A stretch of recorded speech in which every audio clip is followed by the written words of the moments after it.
খুশি করি নবীকে নবী বিনে কিয়ামতে শাফায়াত করবেন কে আল্লাহুম্মা সাল্লা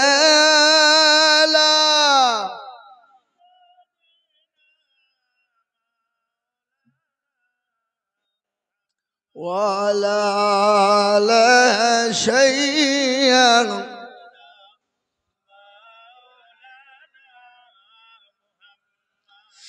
আল্লাহ তাআলা ফরমায়াছেন কুল্লু নাফসিন আয়াতে জিন্দা সবে মুর্দা হবে কেউ রবে না ভবেতে আল্লাহুম্মা সাল্লা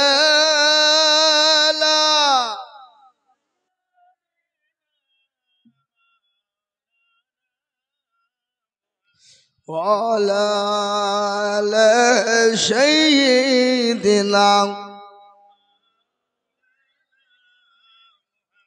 আলহামদুলিল্লাহ।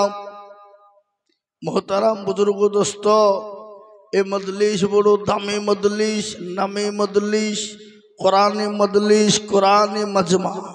এ মজলিস বহুত গুরুত্বপূর্ণ বাবা। এ মজলিসের চতুর্দিকে ঘিরে নিয়ে দাঁড়িয়ে কারা? জোরে কোন কারা? আল্লাহর ফেরেশতারা। যখনই মজমা শেষ হয়ে যাবে ফেরেশতারা চলে যাবেন কার দরবারে? আর একটু জোরে বলুন। আল্লাহ সব জানে না? জানে না? আজকে রামনগর এই যে ঈদগাহ কি গোরস্থান মাদ্রাসা জালসা হয়েছে, এটা আল্লাহ জানে না? আল্লাহ নখদর্পণে নাই বাবা, সব আছে। তারপর একটা রাস্তা দিয়ে পিঁপড়ে চলে গেলে খবর রাখেন কে? এত জোরে কোন কে? আর এত বড় একটা সভা বাবা, এটা আল্লাহ জানে না বললে ভুল হবে না? হ্যাঁ, যেটা কেউ দেখে না সেটাকে দেখে। জোরে বলুন। তো আল্লাহ জানার পরে বলবো কোথাও ছিলি? আল্লাহ দেখলাম ওই জায়গায়। কোথায়? রামনগর। কেন? দেখলাম তোমার বান্দা বান্দিরা বসা। বলে কিসের জন্য? বলে জাহান্নামের ভয়ে আর জান্নাতের আশা। তো আল্লাহ বলে শোন, যারা ওই মজলিসে বসে গেল আমি আল্লাহ তাদের জাহান্নাম হারাম করে দিয়ে জান্নাতকে ওয়াজিব করে দিলাম। জোরে বলুন সুবহানাল্লাহ। আর একটু জোরে বলুন না সুবহানাল্লাহ। আল্লাহ এত বড় দয়ালু বাপ। কত বড়? মা তার ছেলেকে যত না ভালোবাসে আল্লাহ তার লক্ষ কোটি গুণ ভালোবাসে তার বান্দাকে। বাসে না? বাসে না? একটা কথা বলি, আমাদের সব থেকে বড় দুশমন কে? শয়তান। আর ওই শয়তান আল্লাহর ইবাদত করেছিল কত বছর? কে জানেন? 950 বছর। কত বললাম? 950। আল্লাহকে শয়তান করলো কেন? কারণ আছে না নাই? এ বাবা কারণ তো আছে কিনা জোরে বলুন। আজকে এই মাইকের ফোনটা করেছে কি দেখার লাগি? বাবা এটাতে কথা বললে দূর দূরান্তের মানুষ শুনতে পাবে আর লেগে, তাই কিনা? একটা কারণ আছে কিনা? তো আল্লাহ শয়তানকে বলে এই আদমকে সেজদা কর। অসম্ভব, করবিনি? তো বলে না। তো ছলে বলে কায়দাই কৌশলে বাবা সেজদা করানোর লাইন করলো। তো শয়তান আগেই পাশালি দিল। আল্লাহ বলছে তো পাকা শয়তান রে তোরে। হ্যাঁ, আল্লাহ শয়তানের তাকমা দিয়ে দিল। তো আল্লাহকে বলছে আল্লাহ তুমি যখন আমাকে শয়তান বানিয়ে দিলে তো 3টে জিনিস দাও, তোকে লুবি। বলে 1 নম্বর হলো আল্লাহ কিয়ামত পর্যন্ত তুমি আমার মৃত্যু দিবা না। বলে দিলাম। আর কি লিবি বল? বলে আল্লাহ 2 নম্বর তোমার বান্দা বান্দিকে জাহান্নামে নিয়ে যাব। বলে দিলাম। আর কি নিবি বল? বলে আল্লাহ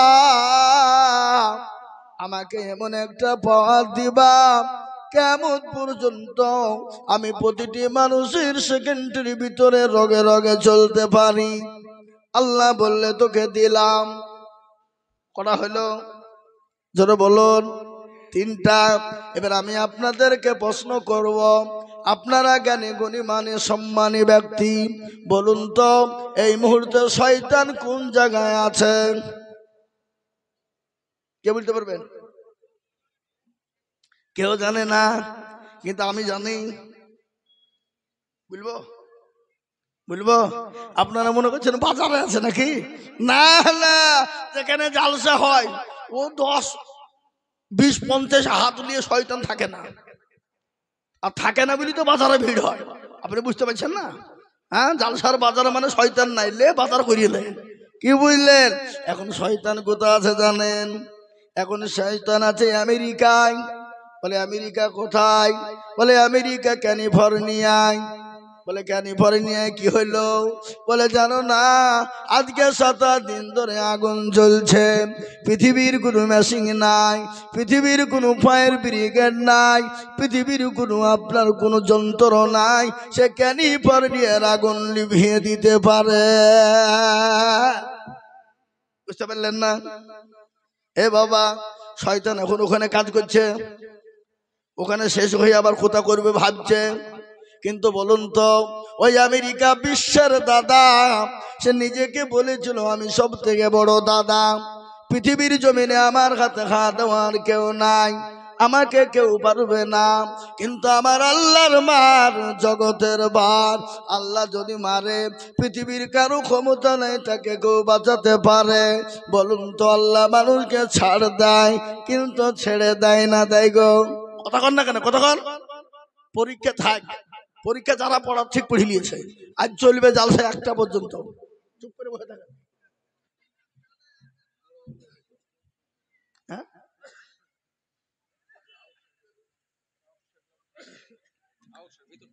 হ্যাঁ হ্যাঁ হ্যাঁ হ্যাঁ, ভিতর গেলে চলো।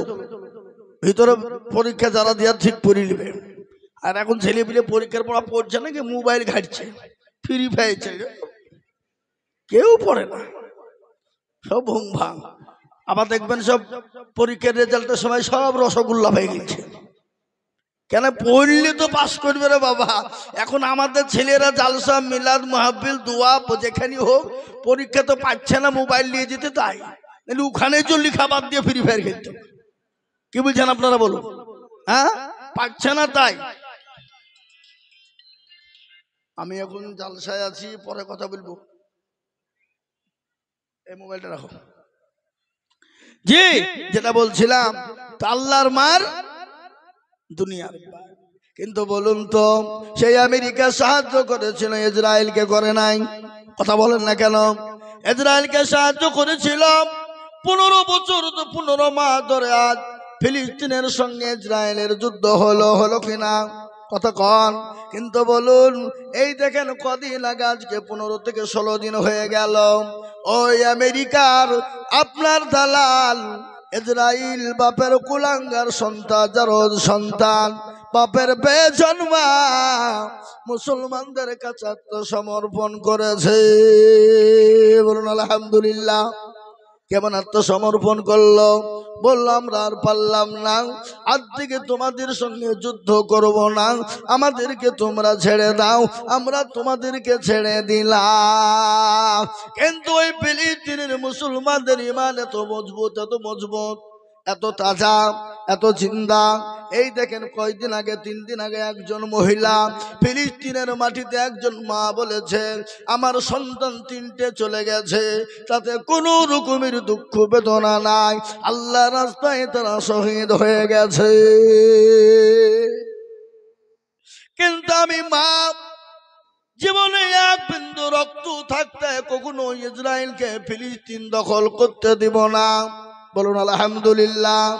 বলে আমার 3 কলিজার সন্তান চলে গেছে, আমি মা হারা হয়ে গেছি, আজ আমার সন্তান চলে গেছে, দুঃখ নাই, আল্লাহ তাদেরকে ঠিক জায়গায় জান্নাতুল ফিরদাউস দিয়ে দেবে। কি মায়ের মন! কিন্তু ওই ফিলিস্তিনে 47,000 মুসলমান মরেছে, এমন দৃশ্য গেছে আপনারা হয়তো জানেন না। মাটি দেওয়ার জন্য কাফন পায়নি, কাপড় পায়নি, এমনকি গাছের কাছের পাতা লতা পেড়ে তাদেরকে কোন রকম শরীরটাকে ঢেকে কবর পর্যন্ত তারা পৌঁছে দিয়েছে। তারপরে মুসলমানরা বলল, শোনো ও বিশ্বের মুসলমানেরা, আমাদের 47,000 মুসলমান ছেলে মারা গেছে, মেয়ে মারা গেছে, মা গেছে, বাপ গেছে, এতে আমাদের কোন রকমের দুঃখ বেদনা নাই, কিন্তু এই কুলাঙ্গার ইসরাইলের হাত থেকে আমরা ফিলিস্তিনকে রক্ষা করেছি। সুবহানাল্লাহ বলবেন না? আল্লাহ আমাদের পাশে আছে না নাই? কথা কন, আছে না নাই? রামনগরের লোকের পাশে নাই বুঝি? আছে। এটা কোন থানা? রানীনগর। আচ্ছা বলুন তো, আমার একটা কথার জবাব দেবেন, গোটা রানীনগর থানা যদি, আপনার রানীনগর থানার সমস্ত লোক যদি রামনগর আলাদা হয়ে যায়, আর রামনগরের বিরোধী যদি আমার আল্লাহ হয়ে যায়, এই গ্রামকে বাঁচানো যাবে? কথা কন, যাবে? গোটা রানীনগরের মানুষ যদি এই গ্রামের বিরোধী হয়ে যায়, আর আমার আল্লাহ যদি এই গ্রামওয়ালাদের হয়ে যায়, গোটা রানীনগর কেন, গোটা মুর্শিদাবাদ, পশ্চিম বাংলার মানুষও বাঁচাতে পারবে না। পারবে? কত কিছু করতে পারবে? পারবে না। আল্লাহ আছেন, আল্লাহ রাব্বুল আলামিন বলল, বান্দা তোমরা ধৈর্য ধরো, সবর করো। কোরআন বলে দিয়েছে, ইয়া আইয়ুহাল্লাযীনা আমানুস্তাঈনু বিস-সাবরি ওয়াস-সালাহ। আল্লাহ বলে, বান্দা সবুর করো, ধৈর্য ধরো। তোমরা আমার সবুর ধৈর্য ধরো, আমি আল্লাহ তরফ থেকে তোমাদের কাছে মাদাদ আসবে। আসবে কিনা জোরে বলুন। আজকে ভারতের মাটিতে মুসলমানদের উপর আক্রমণ চলে, চলে কিনা জোরে বলুন। আজকে এখানে মব লিঞ্চিং, ওখানে মানুষ মেরে দেয়, ওখানে মসজিদ ভেঙে দেয়, ওখানে মাদ্রাসা ভেঙে দেয়। এই দেখেন উত্তরপ্রদেশে কদিন আগে একটা মেলা হয়ে গেল, কুম্ভ মেলা, জানেন না আপনারা? শোনেননি? কুম্ভ মেলা হয়ে গেল। সেই মেলা থেকে ঘোষণা করে দিল, ভারতবর্ষের জমিনে 42,000 মসজিদ আমরা তছনছ করে দিব এবং মসজিদ ভেঙে মন্দির বানাবো। কিন্তু আল্লাহর মার, দুনিয়ার বার, আল্লাহ বলে, দাঁড়া, আমার সঙ্গে পাল্লা দিবি, আমি আল্লাহ ছেড়ে দিব না। কুম্ভ মেলা থেকে বাড়ি আসার পথে তারা বেরিয়েছিল, হাজার হাজার মানুষ তারা পায়ের তলে পড়ে মারা গেছে, গেছে না যায় নাই? এবং হাজার হাজার মানুষকে মুসলমানরা মসজিদে আশ্রয় দিয়েছে, ঈদগাহে আশ্রয় দিয়েছে, কবরস্থানে আশ্রয় দিয়েছে, এমনকি খানকায় পর্যন্ত তারা আশ্রয় দিয়েছে। খালি আশ্রয় নাই, এতদের জন্য পানি থেকে, খাবার থেকে, বাথরুম, পায়খানা, যা প্রয়োজন মানুষের সমস্ত জিনিস তারা ব্যবহার করার জন্য মুসলমানরা ছেড়ে দিয়েছে। মুসলমানদের দিল তো ছোট নয়, মুসলমানদের দিল হলো বড়, মুসলমানদের অন্তর হলো বড়। কেন? মুসলমান কোন ধর্মকে আঘাত করে না, কোন ধর্মের সঙ্গে বাড়াবাড়ি করে না। আল্লাহর কোরআন বলে দিয়েছে, লাকুম দীনুকুম ওয়ালিয়া দীন। তোমার ধর্ম তোমার কাছে, লা ইকরাহা ফিদ্দীন। ধর্মের ব্যাপারে বাড়াবাড়ি করো না, খবরদার বাড়াবাড়ি করতে যেও না। কিন্তু আজকে যারা ধর্ম নিয়ে বাড়াবাড়ি করতে যায়, তোমরা তৈরি থাকো, আমার আল্লাহর তরফ থেকে মাদাদ আমাদের জন্য আসবেই। আসবে কিনা জোরে বলুন। কথা কর না কেন? আপনারা জানেন, আমি এর আগে বলেছি, গত 24 সাল চলে গেল, আজকে 2025-এর আজকে হলো ফেব্রুয়ারির 14 তারিখ নাকি গো? আজকে 1.5 মাস হয়ে গেল। এই 24 সালে মুসলমানদের বিরুদ্ধে একটা নয়, দুটো নয়, 87টা কেস করেছে। আপনারা জানেন? জানেন না? আমরা দল করি, কি দল? এই মুসলমান দল করে না, করে না, করবেন কি দল? CPM, Congress, forward block, SOC, Trinamool, BJP? না, মুসলমানদের দলের শেষ নাই। আজকে মুসলমান দেওবন্দি, বেরেলি, আজানগাছি, ফুরফুরা, হড়হড়ে, ললডাঙ্গা, পেয়ারডাঙ্গা, আহলে হাদিস, হানফি, শাফি, মালিকি, কুষ্টিগিরি, ছোট পীর, বড় পীর, হঠাৎ পীর, বালিশ পীর, ঢাল পীর, কানা পীর, দাজ্জাল পীর, ন্যাংটা পীর, খিচুড়ি পীর, বাপের জামা গায়ে দিয়া পীর। এই কথা কন না কেন? কথা কন। আমি আপনাদেরকে বলবো, আপনি দেওবন্দি হন, আপনি বেরেলি হন, আপনি পীর সাহেব হন, আপনি আহলে হাদিস হন, কোন রকমের কোনো ব্যথা নাই, দ্বিধা নাই, কিন্তু আমি তোমাদেরকে বলবো, হাড়ি কিন্তু আপন আপন থাকবে, কিন্তু লাঠি কিন্তু এক জায়গায় হতে হবে। ঠিক বলছি না ভুল বলছি? তাদের বলুন। লাঠি একটা হতে হবে, হাড়ি আপন আপন হোক। তুমি মাংস খাও, তুমি খাসি খাও, তুমি দেশি খাও, তুমি পোল্ট্রি খাও, তুমি গরু খাও, কোনো আমার বাধা নাই, কিন্তু এক জায়গাতে তুমি যদি না থাকো, এক প্ল্যাটফর্মে না থাকো, মুসলমান গো, আরো সামনে যে দিন আসছে মুসলমানদের চামড়া থাকবে না। দেওবন্দিগিরি করবা, বেরেলি করবা, বাড়িতে করো গা, রাস্তায় নয়। আজকে তারা বুঝে ফেলেছে এ মুসলমানদের নীতি ঠিক নাই। ও এক দল একদিন বলেছিল কাফের বেঈমানেরা, হারে ইমাম খালি নামাজ পড়ায় আর এতগুলা মানুষ ইমামের মুক্তাদি করে পেছনে নামাজ পড়ে, তাহলে ওদের তো একতা বোধ আছে, ওদের মধ্যে জ্ঞানী গুণী লোক আছে না নাই? কথা কন না কেন? খেলাম করে উঠে বলছে, জানিস ও আপনার ইমাম একটা হলে কি হবে, একসঙ্গে সেজদা করলে কি হবে, যতগুলা লোক নামাজ পড়ে তত মত রয়েছে।